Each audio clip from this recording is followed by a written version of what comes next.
தொழில்துறை பற்றாக்குறை உள்ள இடங்களுக்கு நிரப்புவதற்காக தொழில்துறையில் அனுபவம் உள்ளவர்களை அழைப்பதற்கான ஒரு நிகழ்ச்சி நிரலாக இதற்கான முழு பொறுப்பையும் அந்த அழைப்பவர்களை ஏற்பதான ஒரு நிகழ்வாகவும் இது ஏற்படுத்தப்பட்டது.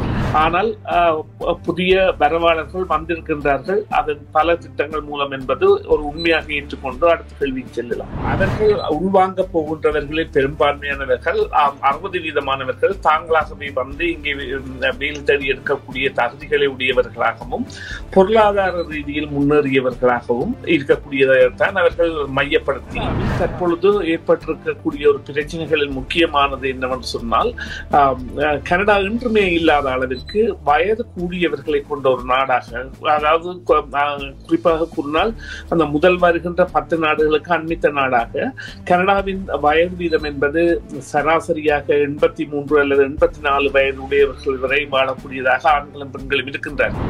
அல்லது ஸ்டூடெண்ட்ஸ் இப்பொழுது கல்வி கற்க வந்தவர்கள் சாதாரணமாக குழந்தைகளை பராமரிப்பதற்கான கல்விகளை கூட கற்பதற்காக கனடா வந்திருக்கின்றார்கள் என்பது அந்த திட்டத்தில் ஓட்டை இருக்கின்றது என்பதை காட்டுகின்றது.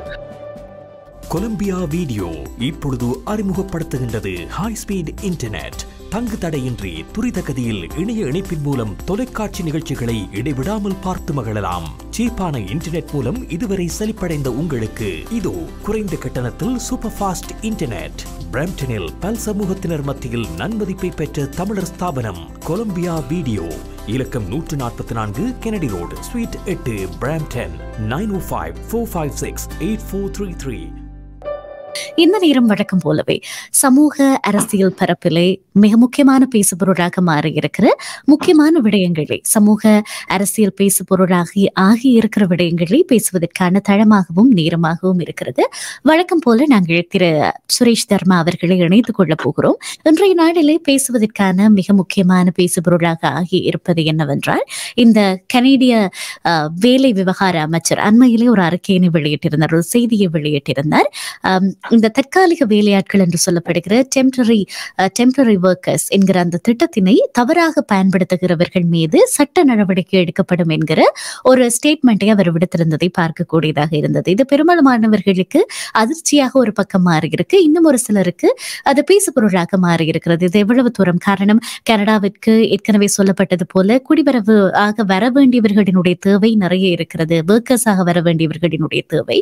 ஆக இப்படி இருக்க இவ்வாறு சட்டவிரோதமாக இதை பயன்படுத்துகிறவர்கள் மீது சட்ட நடவடிக்கை எடுக்கப்படும் என்பது எவ்வளவு தூரம் இந்த ஏற்கனவே சொல்லப்பட்ட விடயத்தை பாதிக்க போகிறது, இது என்ன மாதிரியான மாற்றங்களை கொண்டு வர போகிறது என்பதெல்லாம் பலரினுடைய பேச்சாக மாறி இருக்கிறது. ஆக நாங்கள் சுரேஷ் தர்மாவிடம் கேட்டுக்கொள்ளலாம், அவரை இணைத்துக் கொள்ளலாம். வணக்கம் சுரேஷ் தர்மா. வணக்கம் பிரியா. வணக்கம் நேர்களே, எப்படி இருக்கிறீர்கள்? நலம் நலம், நாடுவதும் அதே. மற்றொரு முக்கியமான உரையாடலிலே உங்களை சந்திப்பதில் மிக்க மகிழ்ச்சி சுரேஷ் தர்மா. நான் ஏற்கனவே சொன்னது போல இந்த சட்டவிரோதமாக தற்காலிக வேலையாட்கள், அதாவது டெம்பரரி ஒர்க்கர்ஸ் என்று சொல்லப்படுகிற திட்டத்தை பயன்படுத்துவோர் மீது சட்ட நடவடிக்கை எடுக்கப்படும் என்று சொல்லியிருக்கிறார் வேலை விவகார அமைச்சர். ஆக இந்த நிலைமை எவ்வாறு உருவானது? இதை தவறாக பயன்படுத்த காரணமான நிலைமை, அதனுடைய பின்னணி எவ்வாறு உருவானது? அந்த உருவாக்கத்திற்கு அரசும் ஏதேனும் வகையிலே காரணமாக இருந்திருக்கிறதா? நிச்சயமாக இந்த நீங்கள் கூறிய 2 விடயங்களுமே இங்கே காரணமாக அமைந்திருக்கின்றன. இந்த டெம்பரரி ஒர்க்கர்ஸ் ப்ரோக்ராம் என்பது எதற்காக உருவாக்கப்பட்டது என்று கூறினால், இது வளமையாக இடம்பெறுகின்ற குடிவரவாளர்களை ஏற்கின்ற நிகழ்ச்சிகளுக்கு மாறுபட்டதாக கனடாவின் 2-3 அமைச்சகங்கள் ஈடுபட்டு, குடிவரவு திணைக்களம் மற்றும் வேலைவாய்ப்பு திணைக்களம் மற்றும் சமூக சோசியல் டெவலப்மெண்ட் கனடா எனப்படுகின்ற அமைப்புகள் எல்லாம் இணைந்து, அதாவது தொழில்துறை பற்றாக்குறை உள்ள இடங்களுக்கு நிரப்புவதற்காக தொழில்துறையில் அனுபவம் உள்ளவர்களை அழைப்பதற்கான ஒரு நிகழ்ச்சி நிரலாக இதற்கான முழு பொறுப்பையும் அந்த அழைப்பவர்களை ஏற்பதான ஒரு நிகழ்வாகவும் இது ஏற்படுத்தப்பட்டது. இதற்காக அவர்கள் ஒரு அசஸ்மெண்ட், அதாவது ஒரு முற்பரிசோதனை ஒன்றை மேற்கொள்வார்கள். அதாவது லேபர் மார்க்கெட் இம்பாக்ட் அசஸ்மெண்ட் எனப்படுகின்ற LMIA எனப்படுகின்ற ஒரு அசஸ்மெண்ட். அது நிச்சயமாக இதில் ஈடுபட்டவர்களுக்கு தெரியும். அந்த நடைமுறை செய்யப்பட்ட பிறகு இந்த வர வேண்டியவர்கள் இங்கே வருவார்கள். அவர்கள் எந்த தொழிலாக கூட இருக்கலாம். இங்கே அவர்கள் காட்ட வேண்டிய விடயம் என்னவென்றால், தங்களால் இந்த தொழில் துறைக்கு ஆட்களை பெற முடியவில்லை என்பதை கூறி அவ்வாறாக எடுக்கலாம். அவ்வாறு வந்தவர்கள் அந்த நிரந்தர வேலைக்காக அன்றி அந்த நிரந்தரமாக இங்கே கனடாவின் அந்த தகுதி சோதனைகள் அல்லது வெளியேறும் பயிற்சியாளர்கள் போன்றவர்களின் வரவுகள் எல்லாம் கண்டறியப்பட்ட பிறகு அவர்கள் நிச்சயமாக ஒரு வெளியேற வேண்டிய கட்டத்தை அடைய வேண்டிய நிலை இருக்கும். அல்லது இந்த வந்தவர்களுக்கு வேலை வாய்ப்பு கொடுக்க வேண்டிய பொறுப்பு என்பதை அவர்களை அழைத்தவர்களுக்கு இருக்கும். அவ்வாறான நிலைமைகளில் பல மாறுதல்கள் தற்பொழுது ஏற்பட்டுள்ளன. அதை விட இவர்கள் எதிர்பார்த்ததற்கு மேலாக இந்த நடைமுறை பாவிக்கப்பட்டிருக்கின்றது. அதாவது இந்த முறையை பாவித்து கடந்த ஆண்டு சுமார் 2,36,000 பேர் கனடாவிற்கு வருகை தந்துள்ளார்கள். அவர்கள் அந்த தொழில்கள் அவர்களுக்கு கொடுக்கப்பட்ட உறுதியளிக்கப்பட்ட தொழில்களுக்கு சென்றார்களா என்றால் இல்லை. அங்கேதான் ஒரு பெரிய பிரச்சனை வருகின்றது. எனவே அவ்வாறான நிலைமைகள் ஏற்படுகின்ற பொழுது கனேடிய அரசும் அதற்கு பொறுப்பாகின்றது என்னவென்றால் அதனை அவர்கள் அதாவது இது அந்த ஊதி பெருத்த ஒரு பிரச்சனை. இப்பொழுது அதை ஆங்கிலத்திலே அவர்கள் தெளிவாக சொல்லுகின்றார்கள். இப்பொழுது இந்த ஊதி பெருத்த பிரச்சனை முதல் எவ்வாறு இந்த வெளிநாட்டு மாணவர்களின் வருகை இருந்ததோ அது போன்ற ஒரு நிலை ஏற்பட்டிருக்கின்றது.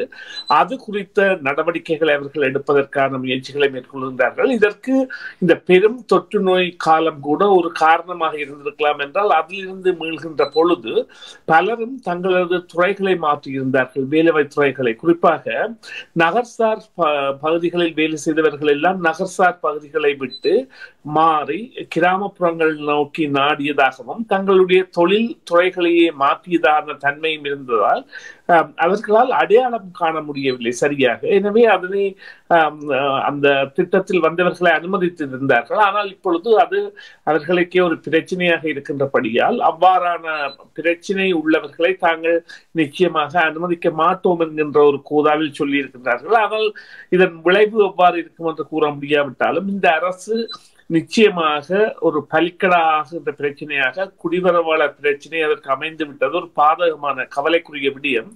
அது மாணவர்கள் பிரச்சனையாக இருக்கட்டும் அல்லது இந்த இப்பொழுது நாங்கள் குறிப்பிடுகின்ற தற்காலிக வேலை வாய்ப்பு கருதி வருபவர்களாக இருக்கட்டும், அந்த பல விடயங்களில் இது நடந்திருக்கின்றது. குறிப்பாக இங்கே இந்த விவசாயம், உணவுத்துறை மற்றும் சுகாதாரத்துறை சார்ந்து வருகை தர வேண்டிய தேவை அதிகமாக இருந்தது. ஏனென்று சொன்னால் அவ்வளவு தேவை இருந்தது. ஆனால் அதற்குரிய வந்தவர்கள் அவ்வாறான துறைகளில் ஈடுபட்டார்களா என்றால் இல்லை என்பது போன்ற கருத்தாய்வுகள் எல்லாம் வருகின்றன. எனவே பொறுத்திருந்து பார்க்க வேண்டிய ஒரு விடயமாகத்தான் நாங்கள் இதை கருத வேண்டும். ஆனால் புதிய வரவாளர்கள் வந்திருக்கின்றார்கள், அதன் பல திட்டங்கள் மூலம் என்பது ஒரு உண்மையாக ஏற்றுக்கொண்டு அடுத்த கேள்விக்கு செல்லலாம்.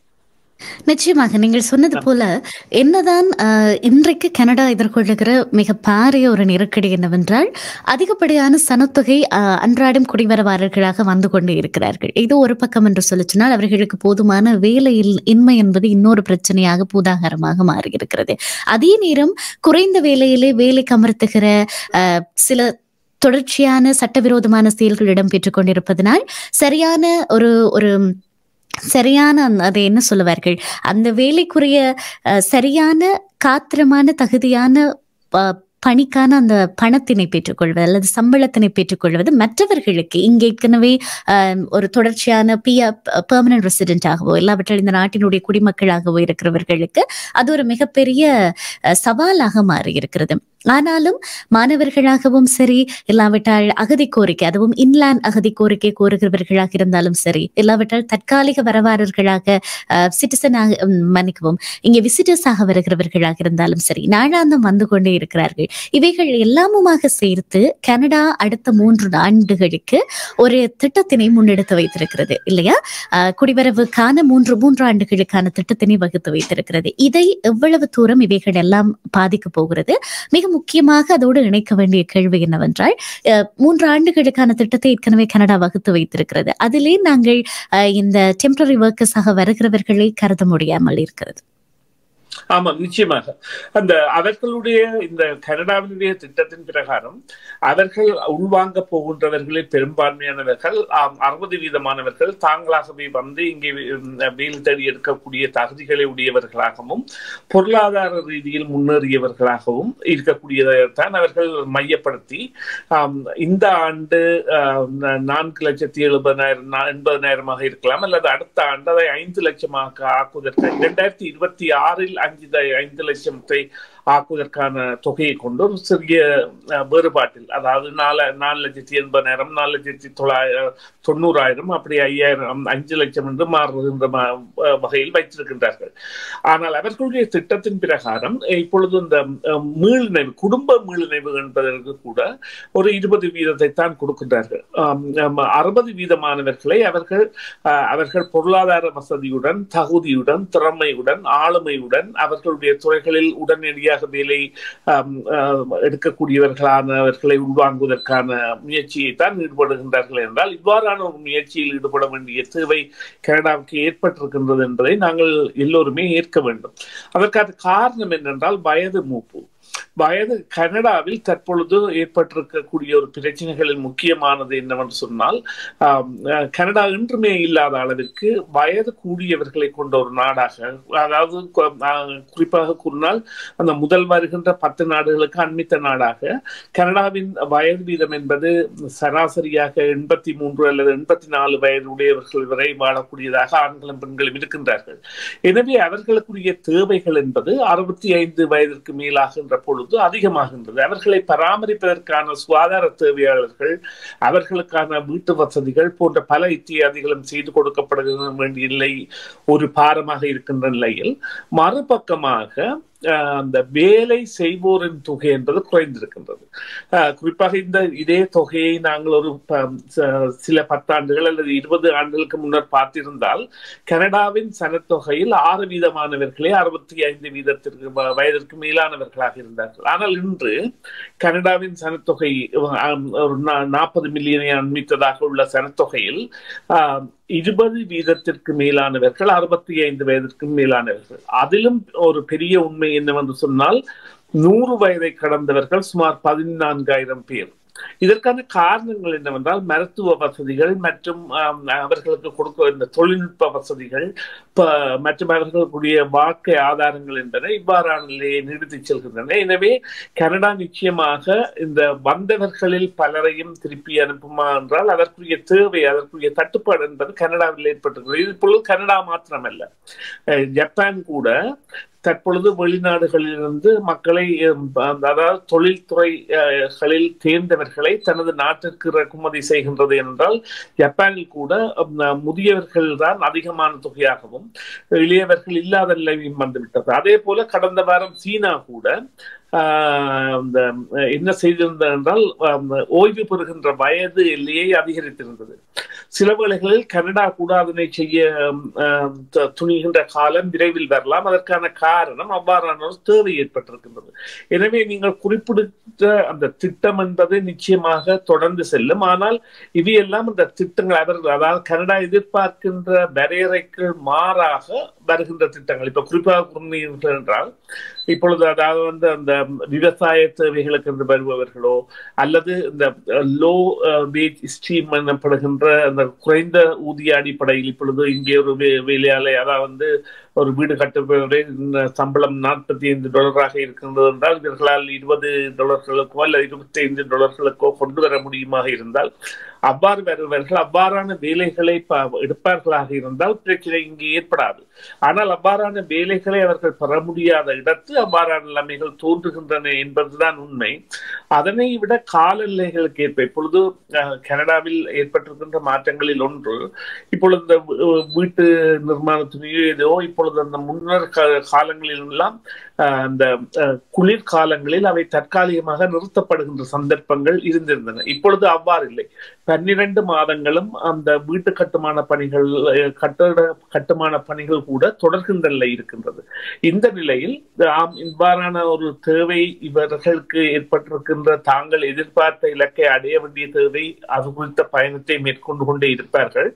மறுபக்கமாக இவ்வாறு இந்த திட்டங்கள், இலகு திட்டங்கள், இந்த டெம்பரரி ஒர்க்கர்ஸ் ப்ரோக்ராம் அல்லது ஃபாரின் ஸ்டூடெண்ட்ஸ், இப்பொழுது கல்வி கற்க வந்தவர்கள் சாதாரணமாக குழந்தைகளை பராமரிப்பதற்கான கல்விகளை கூட கற்பதற்காக கனடா வந்திருக்கின்றார்கள் என்பது அந்த திட்டத்தில் ஓட்டை இருக்கின்றது என்பதை காட்டுகின்றது. எனவே அவ்வாறான பல நடவடிக்கைகள் மூலம் வருபவர்கள் கூட நிச்சயமாக கனடாவில் தங்குவதற்கான நிலைமை ஏற்படும். ஆனால் அது எல்லா நாட்டவர்களுக்கும் இணையாக இருந்ததா என்றால் இல்லை என்றுதான் கூற வேண்டும்.